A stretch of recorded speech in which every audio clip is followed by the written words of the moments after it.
하나님을 주인으로 섬기는 게 아니라 돈을 주인으로 섬기는 거다. 그러니까 너네 그런 거 하지 마. 시험 준비하지 마.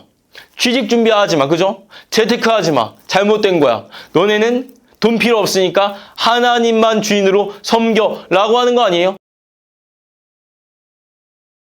여러분 안녕하세요. 양심없습니다. 여러분 제가 설교를 준비하다가 누가복음 16장에 불의한 청지기 비유에 대해서 다루게 됐는데 너무 인사이트가 좋아가지고 공유를 한번 해드리고 싶었습니다. 이 비유가 되게 난해한 비유입니다. 이 비유를 해석하는 방식은 크게 세 가지입니다. 첫째는요, 전통적인 방식이에요. 이런 겁니다. 믿지 않은 사람들은요, 불의한 일에도 충성을 다한다. 그러니까 너네도 불의한 일에도 충성을 다해야 된다. 이 불의한 일이 뭐냐?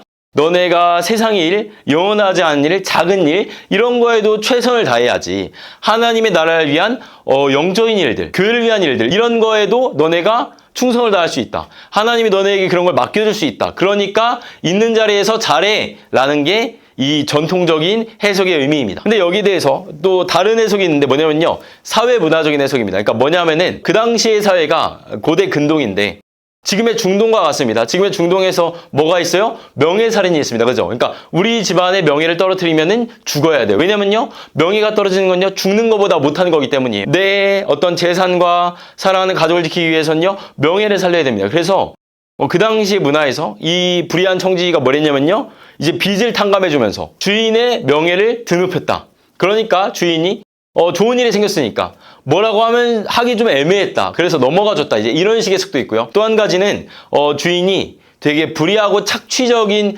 경제 구조를 가지고 있었다. 그래서 막 이렇게 고리대금업을 했다. 그래서 그 사람들을 도와준 게 이 불의한 청지기가 사실은 착한 일을 한 거다. 불의한 일이 아니다. 뭐 이런 식으로 해석을 하긴 합니다. 근데 이런 해석의 가장 큰 맹점은 뭐냐면요, 본문 어디에도요, 명예와 수치 문화 뭐 그런 내용으로 해석할 수 있다는 어떤 근거가 전혀 없습니다.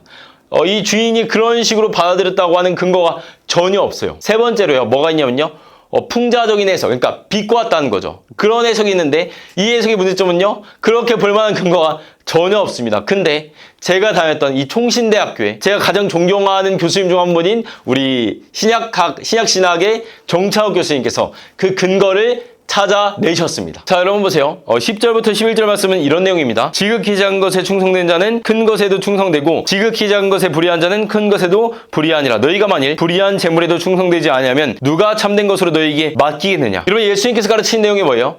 세상의 거에도 충성해야 너네도 하나님의 일에도 충성할 수 있다. 야, 세상 사람들은 저런 거에도 충성을 하는데 봐라, 올림픽 하는 사람들 막 10초를 달리려고 막 4년을 훈련하고 4년이 뭐야? 막 20년 평생을 훈련하는데 너네는 야, 영원한 멸류관을 위해서 100년도 충성을 못하냐, 뭐 이런 식으로 얘기를 하는 거죠. 그런데 10절 후반부 말씀에 의미심장한 표현이 있습니다. 지극히 작은 것에 불의한 자는 큰 것에도 불의하니라. 뭔 소리예요? 그러니까 아주 작은 거에도 불의한 자는 큰 거에도 불의할 수 있다. 너네가 아주 작은 거에 충성하지. 작은 게 뭐냐면요, 이 세상의 것들, 그죠? 영원하지 않은 것들, 불의한 것들. 그러니까 여기에 충성하지. 근데 이거에 충성하면은 더 큰 불의에도 충성할 수 있다. 더 큰 불의는 뭐예요? 하나님 나라의 일, 영원한 일, 막 위대한 일에도 불의할 수 있다. 뭐 하나님의 대적이 된다는 거 아니에요, 이거는? 그러니까 하나님 나라의 걸림돌이 될 수 있다는 거 아니에요? 이건 마치 베드로처럼 사탄이다 라고 하는 것처럼 거대한 반석이 되어 하나님을 방해한다는 거 아닙니까? 여러분, 그러니까 이게 뭔가 이상한 거예요, 그죠? 뭔가 두 가지 말씀이 지금 상충되는 것 같은 거예요. 그래서 여기에 문제의식을 가지고 제가 존경하시는 그 대총신대학교에 존경하는 정창욱 교수님께서 어떻게 얘기하냐면요, 단서를 찾아내는데 스케네라는 표현에 착안합니다. 이 구절에 있어요. 내가 너에게 말하노니 불의의 제물로 친구를 사귀라. 그리하면 그 제물이 없어질 때에 그들이 너희를 영주할 처소, 스케네로 영접하리라. 자, 근데 여기서 처소라는 표현은요, 보통 장막이니까, 장막은 영원한 게 아니죠, 그죠? 이건 임시적인 거고 움직이는 겁니다, 그죠? 성전이 영원한 거죠, 그죠? 그래서 고린도후서 5장 1절에서는 이렇게 얘기합니다. 만일 땅에 있는 우리의 장막집이 무너지면 하나님께서 지으신 집 곧 손으로 지은 것이 아니요 하늘에 있는 영원한 집이 우리에게 있는 줄 아느니라. 아멘. 자, 여기서 말하는 장막이 처소, 즉 스케네입니다. 스케네는 영원한 거와 반대되는 거예요.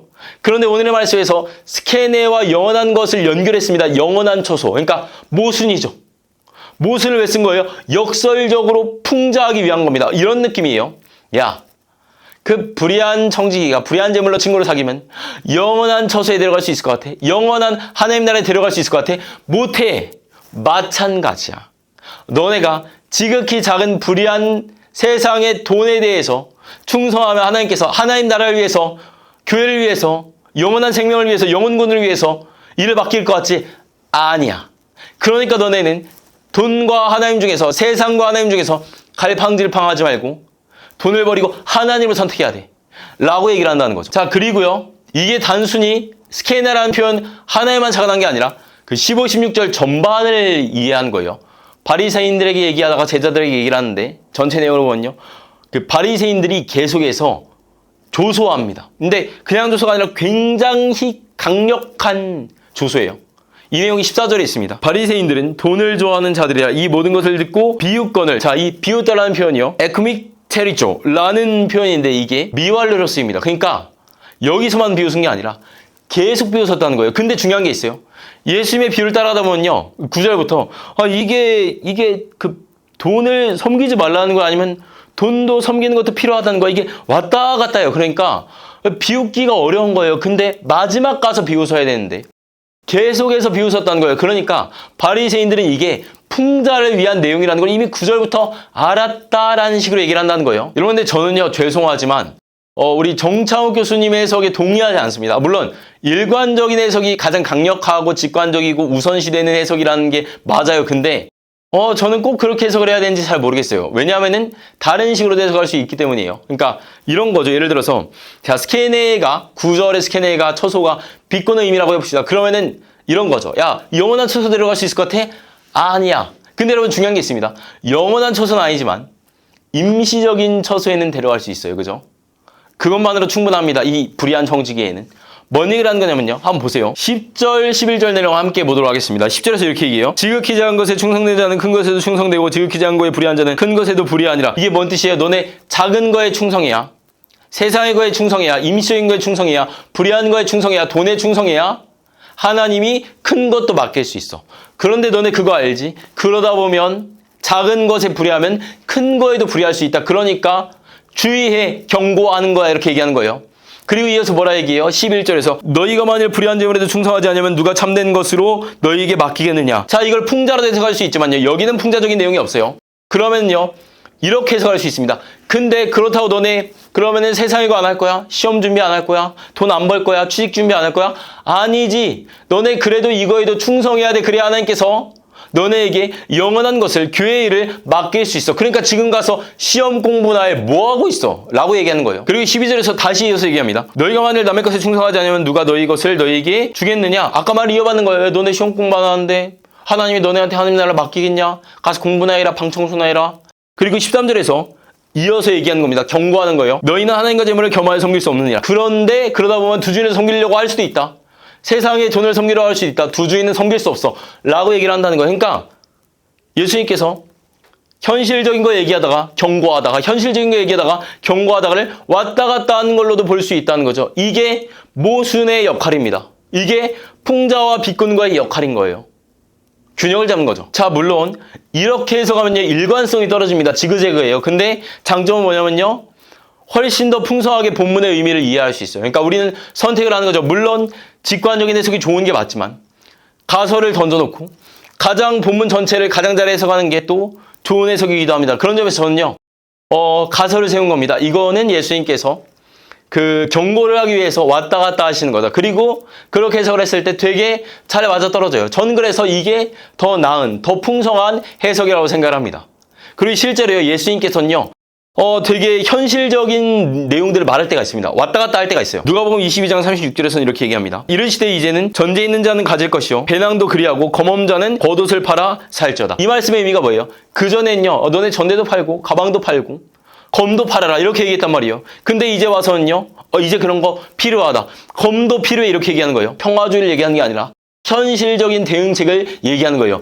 저는요, 불의한 청지기 비유도요, 똑같은 접근이라고 생각을 합니다. 현실적인 대응책에 대해서 얘기를 하는 거예요. 여러분, 우리가 하나님의 영광을 위해서요, 타협할 때가 있습니다. 하나님의 영광을 위해서 지금 당장 영향력이 필요하니까 조금 불의해 보이는 자들과 손을 잡을 때가 있어요. 그죠? 영향력이 필요하니까 어그로를 끌 때가 있어요. 돈이 필요해가지고 조금 나쁜 짓인데 타협할 때가 있어요. 근데 그러면 안 된다는 거예요. 그죠? 왜냐하면은 하나 둘 타협하다 보면 어느새 내가 경멸하는 그 타락한 인간들과 똑같이 될 수도 있다는 거예요. 그러다 보면 어느새 괴물이 되어 있는 자기 자신을 발견할 수 있다는 거죠. 그래서 니체가 뭐라 얘기해요? 괴물과 싸우는 사람은 그 싸움 속에서 스스로도 괴물이 되지 않도록 조심해야 한다. 우리가 괴물의 시면을 들여다본다면 그 시면 또한 우리를 들여다보게 될 것이다. 여러분, 저는요, 돈을 대하는 우리의 태도가 마찬가지라고 생각합니다. 처음엔요, 하나님의 영광을 위해서 돈이 필요하다 얘기해요. 근데 그 안에는 우리의 욕망이 있습니다. 점점 우리의 욕망을 쫓아가다가 우리가 어떻게 해요? 불편하니까 죄책감 때문에 포장을 합니다. 신앙의 이름으로, 거룩한 이름으로, 비전의 이름으로 포장을 합니다. 그럼 뭐예요? 회칠한 무덤이 되는 거죠. 막 고약한 썩은 내가, 막 끔찍한 냄새가 나는 거예요. 그게 뭐예요? 우리가 싫어하는 번영신학입니다. 그죠? 기복주의입니다. 어디에 시작돼요? 인간의 욕망을 거룩한 이름으로 포장하는 데서 거짓말하는 거죠. 거기서 시작해서 타락하게 되는 거예요. 여러분, 최근에 저희 목사님께서 저한테 그 연애 프로그램에 나오는 남자를 닮았다는 거예요. 보니까 모태 솔로지만 연애 하고 싶어 거기 나왔다 해서 제가 되게 못생겼나 보다 하고 봤는데 현규라는 애인데 되게 잘생긴 거예요. 그래서 감사합니다 목사님 했는데 그게 아니래요. 그러니까 물론 생긴 것도 약간 비슷한 게 있지만 그게 중요한 게 아니라 하는 짓이 비슷할 것 같다. 이런 얘기를 하는 거예요. 그래서 봤더니 얘가 어마어마한 명대사를 날렸더라고요. 뭐냐면은 많이 좋아했다 강지수 막 이런 거예요. 근데 이게 뭐냐면 강지수라는 애가 엄청 예쁜 여자인데 현규랑 얘랑 잘 안 됐어요. 근데 마지막에 사랑했던 것도 아니고 연애했던 것도 아니고 그냥 짝사랑인데 막 많이 좋아했다 강지수 하면서 이렇게 뒤돌아가지고 막 이러고 막 가는 거예요. 그러니까 막 이게 막 너무 막 오글거리고 쪽팔리고 막. 근데 어떻게 된 거냐? 처음에는요 현규가 멀끔합니다. 키도 크고 잘생기고 그러니까 인기가 많아요. 막 괜찮아 보여요. 그래서 얘가 잘 되겠다. 지수랑 또 분위기가 좋아요. 잘 되겠다 했는데 얘가 사랑에 빠지니까 돌변해요. 어떻게 변하냐면 급찌질해지고 불안해하고 막 매달리고 막 그러는 거예요. 막 그러니까 진짜 애가 남자에서 애처럼 보이는 거예요. 안타깝더라고요. 얼마나 자기는 막 애절하고 안타깝고 막 속이 타들어가는 것 같고 그랬겠어요. 저도 옛날에 그랬어요. 이런 건데 제가 막 보면서 안 돼 그러지 마. 막 이게 나오는 거예요. 결국 안 됐어요. 누구랑 됐냐 지수가 승리라는 애가 있거든요. 승리는 어떤 애냐면은 되게 얘도 좋아해도 얘는 어떻게 하냐면요. 좀 달라요. 자기 페이스가 있어요. 그러니까 무덤덤해요. 그냥 들어줘요. 막 지수가 막 현규에게 마음이 있다. 막 어떻게 해야 될지 모르겠다. 막 이런 얘기하면 막 얼굴 표정도 변할 법한데 그러지도 않아요. 그냥 평온합니다. 좋아하는데 빠져서 허우적거리지 않고 좋아하지만 내 페이스가 있는 거예요. 그러니까 결국 안정감이 있으니까 지수가 얘한테 가더라고요. 양 목사처럼 아니면 현규처럼 사랑에 빠져서 허우적대다가 실패하지 않고 승리해서 사랑을 쟁취하기 위해서 어떻게 해야 돼요? 사랑에 빠지는 게 아니라 사랑은 하되 다스리고 관리할 수 있어야 돼요. 그죠? 마찬가지입니다. 돈에 빠져서 허우적거리고 막 껄떡대면 안 돼요. 그죠? 돈을 관리하고 다스려야 나를 따라오는 거예요. 그죠? 이게 인생의 노하우예요. 마찬가지입니다. 오늘 여러분들은 어떻습니까? 오늘 여러분은 돈의 주도권을 빼앗겼습니까? 하나님께 주도권을 빼앗겼습니까? 주인은 하나밖에 없습니다. 어디에 사랑에 빠져서 허우적대고 있습니까? 물론 돈을 사랑하죠. 빠지면 안 되는 거예요. 근데 하나님께는 빠져도 됩니다. 그분은 좋은 분이기 때문이에요. 그죠? 그런 의미에서 오늘 우리는 어떻습니까? 목사님 저는 하나님의 영광을 위해서 돈을 벌어야 돼요. 그래서 막 돈을 위해서 막 모든 것들을 타협하는 거죠. 신앙생활도 타협하고 그죠? 경건생활도 타협하고 하나님에 대한 것도 타협하고 지금은 여기 집중해야 돼. 하다 보면 어느새 내가 괴물이 되어서 원래 목적과 전혀 다른 곳으로 갈 수도 있다는 거죠. 그걸 청지기 비유가 꼬집는 거예요. 동시에 하나님의 영광을 위해서 뭔가를 하겠다면서 아무것도 안 하는 그 게으른 사람들, 기도만 하는 사람들, 방구석에만 있는 사람들 청소부터 하라는 거예요. 시험 공부부터 하라는 거예요. 취직 준비부터 하라는 거예요. 여러분 이 말씀은요 굉장히 풍성하게 우리에게 두 가지의 극단을 피할 수 있는 균형을 제시합니다. 사랑에 빠지는 것이 아니라 사랑을 다스리고 쟁취하여 승리하는 저 여러분들이 될 수 있기를 간절히 소망합니다. 여러분 제가 너무나 오랜만에 찾아왔죠. 수련회 기간이라서 시간이 없었습니다. 여러분 제가 이번 주부터는 꼭 일주일에 하나씩 적어도 한 달 정도는 이렇게 꾸준하게 영상을 올릴 예정이니까요. 많은 관심 주시면 감사하겠고요. 구독과 좋아요, 댓글 눌러주시면 양심우스 더욱더 힘을 받아서 꾸준하게 영상 올리도록 하겠습니다. 감사합니다.